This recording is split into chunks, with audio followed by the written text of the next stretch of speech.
আপনারা অনেকেই অন্নপূর্ণা যোজনা form fill up অনলাইনে করতে গিয়ে দেখেছেন যে কোনো পরিবারের কোনো সদস্যের বয়স যদি 18 পেরিয়ে যায়, সেক্ষেত্রে ওই পরিবারের ওই সদস্যের আধার কার্ডের পাশাপাশি কিন্তু ভোটার কার্ডটিও আপলোড করা বাধ্যতামূলক করেছে। তো এই ক্ষেত্রে হয়তো আপনারা অনেকেই ভাবছেন যে আপনারা সেক্ষেত্রে আর অনলাইনে ফর্ম ফিল আপ করবেন না, সেই ক্ষেত্রে অফলাইনে ফর্মটি জমা দেবেন। কারণ আপনাদের কাছে ওই সদস্যের হয়তো ভোটার কার্ড নেই, তার জন্য হয়তো আপনারা এটা ভাবছেন। তো আপনাদের জন্য জানিয়ে রাখি, আপনারা যখন অফলাইনে ফর্মটা জমা দিচ্ছেন সেই ফর্মটাও কিন্তু ডিজিটাইজ হবে, অর্থাৎ এন্ট্রি হবে, এবং এন্ট্রির সময় কিন্তু একই কন্ডিশন থাকবে। যদি 18+ হয়ে যায় সেক্ষেত্রে কিন্তু ভোটার কার্ড অবশ্যই বাধ্যতামূলক। তাহলে আপনারা এটা ভেবে ভুল করবেন না যে অনলাইনে হলো না বলে ফর্মটা অফলাইনে জমা দিই।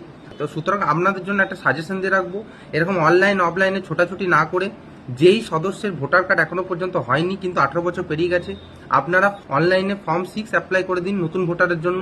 এখন সারা বছরই ভোটার কার্ডে কাজ হয়। এখনো পর্যন্ত অন্নপূর্ণা যোজনার যে ফর্ম ফিল আপ সেটা কিন্তু 3 মাস চলবে।